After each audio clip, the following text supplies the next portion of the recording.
The Joe Rogan Experience. You know, I'm one of the people that has gone along to a lot of protests.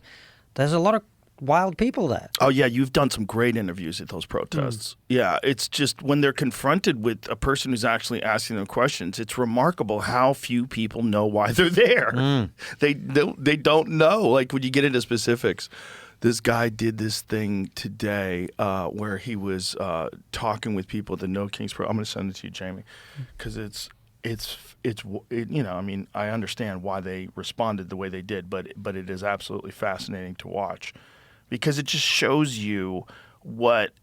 Let me find this real quick. It just shows you how much these things that people get involved in aren't oh, this ain't it. Hold on. Shit, I hate when I do this. I thought I saved it. I might not have saved it. Damn. Oh, I did save it. No, I might not have. I'm sorry. Sorry. No, I don't think I did. So anyway, this guy was he was interviewing people, and he was like, "Is this is about human rights?" And they're like, "Yeah." Like, are you guys like fully in supportive of human rights? See if you can find this guy. He's got a beard and long hair, and they're like, yes, absolutely. He goes, what about for fetuses in the womb?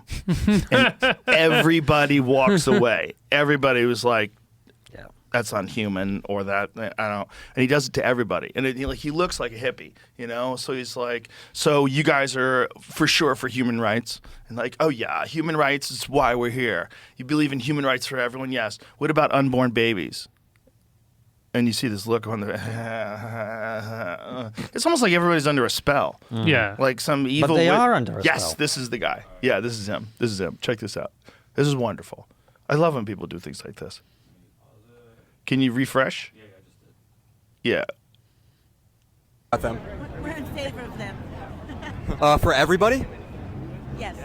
How about the unborn? You support human rights? Yes, of course. For everybody? Yes, of course. Even people in the womb? Well, it all depends on if they're actually a baby or not. Science says they are. Well, it depends on what science you're talking about. 96% of all biologists, according to the NIH. Thoughts on human rights? I'm all for them. Yeah, me too. Especially now, right? Yeah. For everybody, right? Yeah. Yeah. Even the unborn? An unborn what? Unborn in the womb. No. Yeah, no rights for them. Thoughts on human rights? That's what we're here for. For everybody, right? Yes. Including the unborn? No. Everyone has autonomy to not be killed, I think. Well, he's like nodding, and he just have no pauses. argument. Stop taking rights away. Get out of here. Nazi lives don't matter. It says on that guy's shirt. That's just screaming. Yeah. Nazi lives don't matter. Who's that guy? Give him some props. I don't know. Here's the channel. What is the channel? TheSurvivors.us. That might be him here. That's him. J. Good work, man. Rowell. Yeah. ROWL. He only has 704 followers. That's outrageous. He's going to have a few more now. I He'll reckon. have more now. That was very fun. I mean, look. That guy's nodding along. You can see he's like ready for the next yes. I think he goes, oh, no. It's so weird. That's such a good trick. It's such a good trick, but it's so weird. It's so weird to watch. This like ideological boundary. Like, nope. Yeah. No nuance there. No room for nuance. And I don't remember if you played this when we were here last. I went to a pro-Palestine protest, and there was, there's a lot of people there. Some of them are interesting and make good points, but there was this group of 6 young kids, and I walked up to them, and they had the sign which says something socialist intifada, right? And I was like, I don't know what socialist intifada means. So I said, what does that mean? And he was like, sorry, if I'm being honest, I picked up the sign over there. And I went, do any of you know what intifada means? And none of them. An intifada is an armed uprising. That's what it means, right? Yeah. What do you think like AI defines socialist intifada as? Let's find out. It depends what AI you ask, Joe. Let's ask Perplexity. Perplexity is one of our sponsors. Let's see what socialist. How smooth was that? He's good at plugging. No, but I really want to know, like, what AI would say. Like, that sounds preposterous. Yeah. I want to know how AI would describe that. Yeah, because sometimes ChatGPT is just, you ask them these questions and went, well, you know, it depends who you are. Some Tries to people be might, cagey. some people might say that it's an uprising, and others might see it as blah blah blah. And you're like, I've asked How you a does question. perplexity define it, Jamie? I'm trying to. How do you spell How do you define socialist intifada? Intifada. You see, we're in Britain. We know how to spell that word, mate. Yeah, that word doesn't get chucked around a lot out here. Mate, every day we come out, it's the Intifada. It's like, of course it is. You know what I mean? Like, People hear about it on Twitter and they go, I don't know what they're talking about. They just scroll down. come to Britain, you'll find out, my friend. What do we got? Oh. Here it is.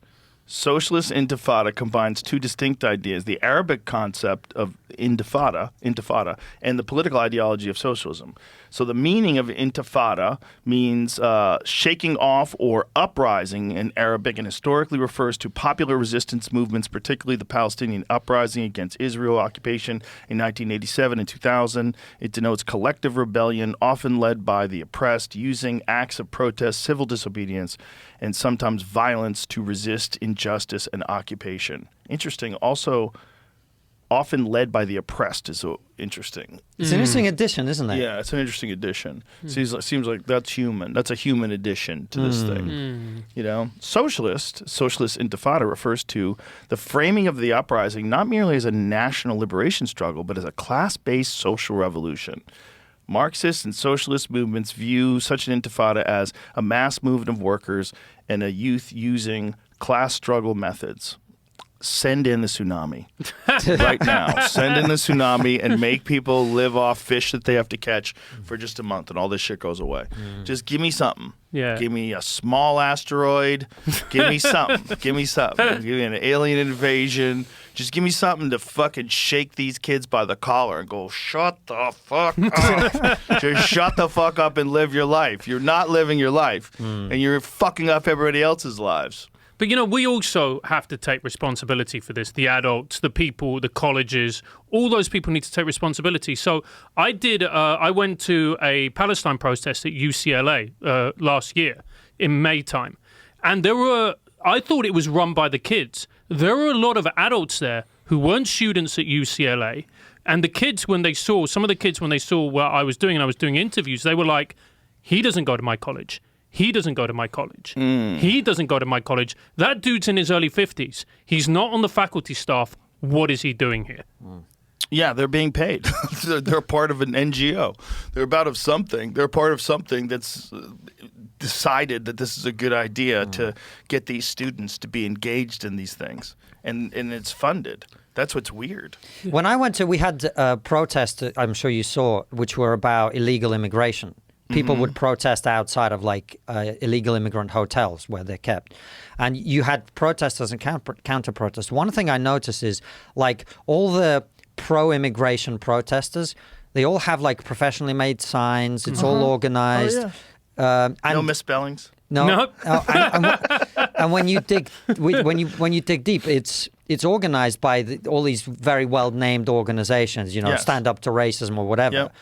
And then you dig deeper, and it's the Revolutionary Socialist Workers' Party or whatever behind it. And this is all the stuff that Mike Benz covered. A lot of that stuff's being funded by USAID. You know, Rep. Paulina Luna, you know who she is? You had her on recently, Yes. right? Fascinating. Just her telling me about the Book of Enoch and alien stuff. That's why I had her on. She believes in angels. She had a diagram of angels that she put up on her Twitter. I'm like, this lady might be nuts. This might be fun. But she posted something on her Twitter yesterday that shows all the people that donated to the No Kings protests, and the number of corporations that donated and how much money's involved in it. It's bananas. Yeah. If she's accurate, if what she's saying is true, it's this is crazy. And the There's leverage so you can much get money. now is so easy. You don't actually need a lot. For example, do you know a group called Extinction Rebellion? Are you familiar with this? No. So this is we have this in Europe mostly. You guys don't have it here because you're we're going to burn all the gas we want, right? But in Europe, obviously climate is a massive issue, net zero, etc., Yes. which is, I think, a terrible idea. But anyway, we have this movement called Extinction Rebellion. I went to one of their protests. There was literally 40 people there. But if you have a protest with 40 people and you film it and you put it on social media, no one can know it's 40 people. Right. You just hear a lot of noise and see people and you go, oh my God, there's a protest. There's people a protest. are outraged. Yeah, people are outraged. This is a big movement, you know, the public really, and all this other stuff. So the leverage you can get with a very, very small amount of money and a small number of young, impressionable people is powerful. And then it goes on social media where it's stripped of the context and suddenly we all believe this thing is real. Right. When it's 40 people. And then when you also have to take into account, if you go into a room with 100 people, at least one of them is a fucking idiot. Okay? So I mean, if you're being really generous. Yeah. So if you're in a country of 30 plus million people, we don't really know. That's at least 3 million idiots. So it's not hard to get 100,000 retards holding signs, walking down the street, and especially when they get older. Because as people get older, they generally slow down and they don't think as well. And if you look at a lot of these No Kings protests, what are you seeing? You're seeing geriatric people holding signs. So you got old losers, not even just losers, but old losers, where this is the end. They're just looking for anything to get them out of the house. They're watching The Price is Right. They've already seen that one. And they're like, let's just join in on the no. We shouldn't have a king. And then next thing you know, they're out there with the sign. Yeah. And you can get 100,000 of those easy. You know. Easy, especially if you got a lot of money and you're organizing and you get on Facebook and get involved in them groups and you use the bots and all the bots like this is important that we show up in mass and let him know he's not a king. And it's also as well, what I find really fascinating from a psychological perspective is the use of chants. In that you go to these protests, you watch, and it's all about chanting. And what's so powerful is the chants rhyme. And it almost becomes musical, and the crowd just gets whipped up in the fervor of the chants. But you look at what the chants actually mean, and most of the times they're utterly nonsensical. Like there was one which was, "We won't be free until Palestine is free," and you go, "What does that actually mean? What does that actually? Are you not free?" I think this is not in the UK, but I mean here in the US, you're pretty free. Do you know what I mean? And the fact that you then. But they would argue that. But then the moment you drill down, you actually go to them like, what does that mean? Like socialist intifada. The reality is they just can't explain because it's a chant. One, you got to give them credit. One thing about the geriatrics is they don't get violent. Like this No Kings protest was don't or can't. Well, they kill each other every now and then, but there was no violence, and a lot of people, which is pretty good. That's great. That's a good sign. That's great. And look, people in a free country should be able to protest. I think 100%. The problem is if you're organizing a protest and paying people to protest, and if there's documentation that the metadata from the cell phones are the same from protest to protest, and that they're traveling on buses that's paid for with tax dollars, like, hold on, what are you really doing? What are you really doing? This isn't really an organic protest. You've funneled money through an NGO, and now you're hiring people to show up and wave signs to give the illusion. Look, this is what they did during the Kamala Harris campaign. They filled up stadiums with people coming to see her. And the same people went from stadium to stadium. It became a job. It became a job, but it gave the illusion. So that's deception. That's deception. And that should not be legal. That should not be a legal thing to do. You're engaging in propaganda. You're openly manipulating people's perspective. You're paying. Those aren't audience members. Those are customers. You're paying them. Yeah. And what is your take? What is it that they want when they say no kings? What do they want? They think Donald Trump is behaving like a king.